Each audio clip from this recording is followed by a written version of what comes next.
Bonjour à chacun et à chacune de vous en ce 22 avril, mercredi de la deuxième semaine de Pâques.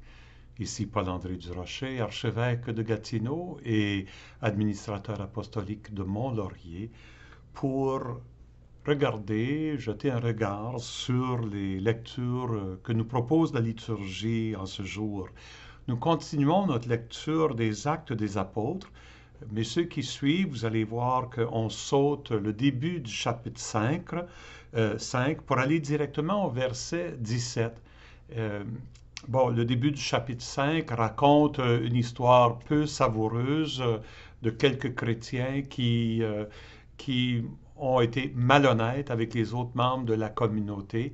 Et ça signale ici que tout n'était pas aussi rose que nous le fait souvent croire Luc lorsqu'il décrit cette jeune communauté. Par ailleurs, après avoir raconté cette histoire, et Luc nous fait un petit résumé disant comment les apôtres sont en train de guérir beaucoup de gens. Beaucoup de gens viennent aux apôtres avec leurs malades. Un peu comme Jésus dans son ministère, quand beaucoup de gens venaient auprès de Jésus pour se faire guérir. Alors voilà qu'ils sont en train d'exercer ce ministère de guérison au cœur de la population et beaucoup de gens viennent chez eux. Et nous commençons donc au verset 17 du cinquième chapitre des Actes. Et devant on pourrait dire, cette, cet enthousiasme pour les apôtres, là, les prêtres, les grands prêtres juifs, et en particulier les Sadducéens, réagissent encore violemment. Euh, Intervient le grand prêtre, tout son entourage, et ils étaient remplis une ardeur jalouse pour la loi. En d'autres mots, ils veulent absolument qu'on respecte leur compréhension de l'Écriture sainte. Ils mirent la main sur les apôtres et les placèrent publiquement sous bonne garde. Donc, là, ils sont vraiment en prison, emprisonnés. Et on indique sur les apôtres, ça semble dire l'ensemble des apôtres. Alors, la première fois, si vous vous rappelez, c'était Jean et Pierre, mais là, on dirait qu'ils sont plusieurs.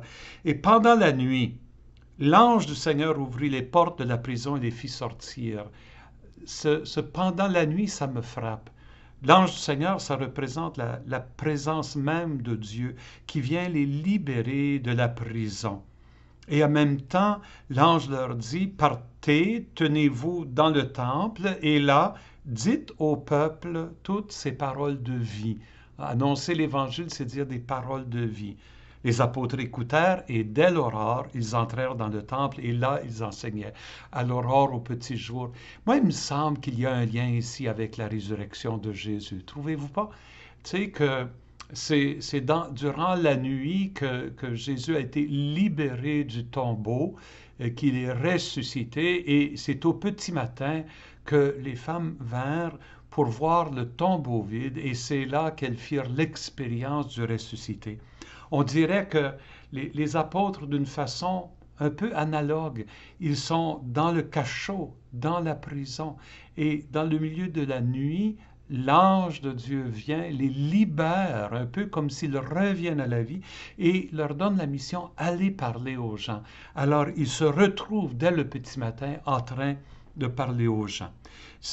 Pour moi, il y a un message pour nous parce que nous vivons notre expérience de la pandémie un peu comme étant dans un cachot et l'Esprit du Seigneur veut venir nous libérer, pas en nous faisant déconfiner, mais en nous apprenant à ne pas vivre comme des prisonniers, à vivre comme des hommes et des femmes libres. Et ça se fait en se mettant au service des autres comme les apôtres. Alors, arriva le grand prêtre et son entourage qui convoquèrent le Conseil suprême, toute l'assemblée des anciens d'Israël, et ils envoient chercher les apôtres dans leur cachot. Eux autres sont en réunion, ils ne savent pas ce qui se passe dehors. En arrivant, les gardes ne trouvèrent personne à la prison. Ils revinrent donc annoncer nous avons trouvé le cachot parfaitement verrouillé et les gardes en faction devant les portes, mais quand nous avons ouvert, nous n'avons trouvé personne à l'intérieur. Le tombeau de Jésus était vide le matin de la résurrection. Le tombeau était vide. Ici, c'est la prison qui est vide. Nous ne trouvons personne dans la prison. Ayant entendu ce rapport, le commandant du temple et les grands prêtres, tout perplexes, se demandaient ce qu'il adviendrait de cette affaire. Ils se demandent, mais qu'est-ce qui se passe? Et là-dessus, quelqu'un vient leur annoncer, Hey, les hommes que vous aviez mis en prison, voilà qu'ils se tiennent dans le temple, ils enseignent le peuple. C'est extraordinaire, vous voyez, quelqu'un qui serait libéré d'une prison, il me semble qu'il voudrait se sauver pour ne pas se faire reprendre. Les apôtres sortent de prison et se remettent en plein dans la gueule du loup, au cœur du temple, en train de proclamer la résurrection de Jésus. Ben alors, le commandant partit avec son escorte pour les ramener, mais sans violence, parce qu'ils avaient peur d'être lapidés par le peuple, ils avaient peur que les gens leur jettent des roches. Vous voyez ce contraste entre le peuple qui, lui, est attiré par l'action et l'enseignement des apôtres, et les chefs, eux autres, qui veulent écraser ce jeune mouvement, ce nouveau mouvement de l'Église. Alors, ça va être la deuxième confrontation entre les apôtres et les chefs. On va voir demain comment ça va se dérouler. Mais nous, prenons pour nous-mêmes cette idée-là que même si nous nous sentons en prison, même si nous nous sentons comme esclaves de ce temps-ci, nous sommes libres. Je suis en train de lire de ce temps-ci, je me suis remis à la lecture de La peste d'Albert Camus. Peut-être certaines d'entre vous l'avez lu du temps que vous étiez au secondaire, au collège ou à l'université. Mais Albert Camus, il décrit, il imagine une ville en Algérie qui est assiégée par la peste. Donc la ville, elle est coupée, hein, elle est fermée, il n'y a plus de contact avec le reste du monde. Et il parle de la réaction de certaines personnes. Il dit, certains étaient rendus esclaves du temps. Esclaves du temps.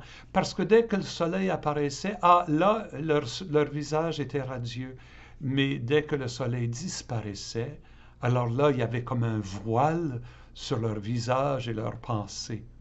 Ça, c'est typique de quelqu'un qui a perdu son sens de liberté. On devient comme esclave du temps. Puis je me rends compte que moi-même, je suis un peu comme ça. Aujourd'hui, là, c'est sombre, c'est triste ici à Gatineau. Alors je me sens comme, oh, c'est pesant, tu sais. Hier, c'était beau soleil, je me sentais plus léger. Qu'est-ce que ça veut dire, ça, qu'on est rendu comme ça à, au hasard de la température? Nos sentiments suivent ça. Il me semble qu'il faut trouver une source de liberté plus solide que ça, hein? Et c'est cette conscience de la présence de l'Esprit, l'ange de Dieu qui est avec nous, même dans notre prison, qui nous offre sa liberté. Passons maintenant à l'Évangile de Jean. Nous continuons l'entretien de Jésus avec Nicodème, qui n'est presque plus un dialogue maintenant, qui est un monologue. Nous sommes au chapitre 3 de l'Évangile de Jean, versets 16 et 21. Et ce verset 16 est un des versets les mieux connus de tout le Nouveau Testament.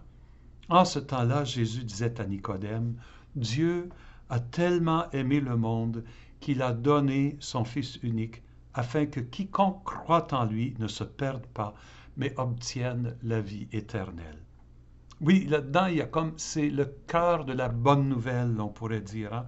D'abord, c'est l'amour de Dieu. Et pas l'amour de Dieu pour quelques personnes choisies, quelques personnes favorisées. Non, c'est l'amour de Dieu pour le monde, pour l'univers. Et c'est à partir de cet amour-là que Dieu a pour le monde qu'il envoie son Fils. Non seulement il l'envoie... c'est écrit, il a donné son Fils. C'est un don gratuit. Le Fils est le cadeau que Dieu offre au monde. Et ce cadeau, à quoi vise-t-il? À ce que la personne qui croit en lui ne se perde pas, mais obtienne la vie éternelle. Et c'est pour tout le monde, c'est pour l'univers entier que ce cadeau, que l'amour de Dieu nous offre, afin que tous nous puissions avoir la vie, et pas juste une petite vie pour le moment présent, mais une vie éternelle. Et Jésus continue, car Dieu a envoyé son Fils dans le monde, non pas pour juger le monde, mais pour que par lui le monde soit sauvé. Jean croyait, comme les premiers chrétiens évidemment, à un jugement final, à la fin des temps. Mais, mais dans les mots de Jésus, le Fils n'est pas venu pour exercer ce jugement ici maintenant. Il est venu pour que le monde soit sauvé. C'est pour justement nous libérer de ce jugement éventuel, de ce jugement final, duquel il n'y aura pas d'appel. Et il continue.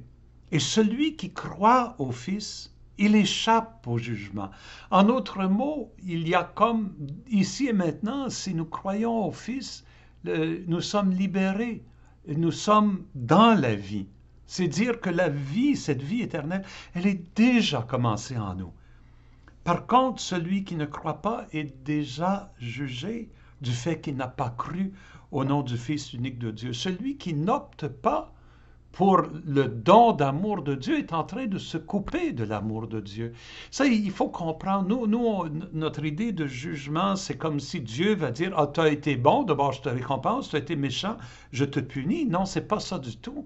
Le jugement de Dieu, c'est simplement la révélation du fond des cœurs. Est-ce que nous optons pour l'amour ou est-ce que nous refusons l'amour? Et, et ceux et celles qui viennent à connaître Jésus savent que cet amour-là, il nous est donné d'une façon extraordinaire à travers lui. Et nous disons oui. Mais ceux qui sont confrontés à l'offre de l'amour de Dieu et qui disent nous ne sommes pas intéressés, bien, ils se coupent, c'est déjà le jugement. Ils se sont déjà coupés de l'amour de Dieu. Espérons qu'il n'y en ait pas beaucoup. Espérons, Dieu nous donne le temps. Dieu nous donne le temps. Il nous invite jusqu'au dernier moment, jusqu'à notre dernier souffle, d'accueillir son amour. Et le jugement, le voici. Voici comment ça se révèle, Jésus dit.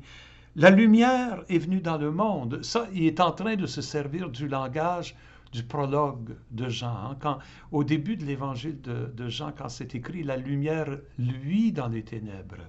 La lumière luit dans les ténèbres. Avant même que Jésus vienne au monde, déjà, il rayonnait, il y avait un rayonnement dans les ténèbres. Ça rayonnait chez les Juifs à travers le don de la loi, mais ça rayonnait en dehors du judaïsme aussi.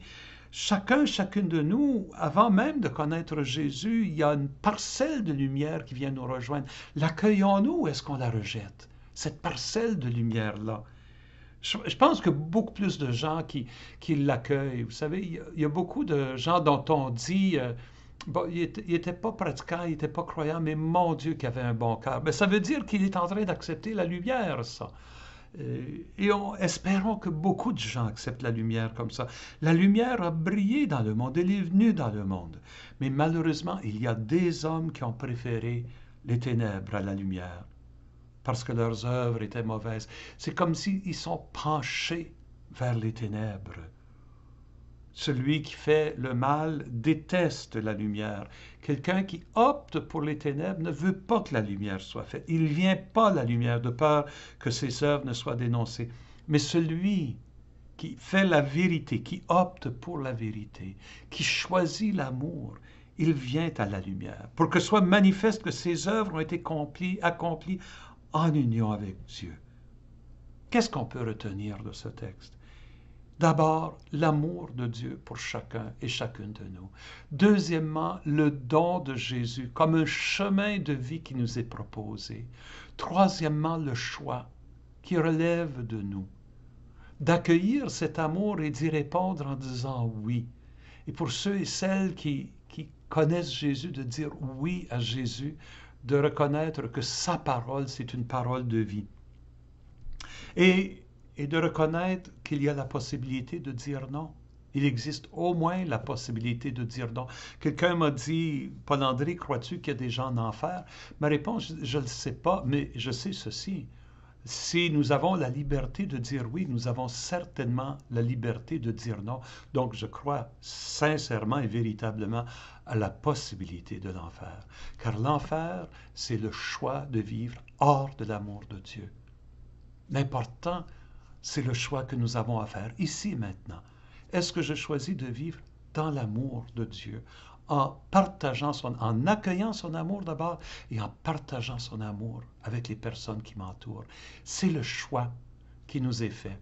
Sachons que Dieu nous aime et il veut pour nous la vie. Il y a un beau passage dans l'Ancien Testament où Moïse disait, « Voici, je mets devant toi la vie et la mort. Choisis donc la vie pour que vous viviez. » C'est ça l'évangile d'aujourd'hui.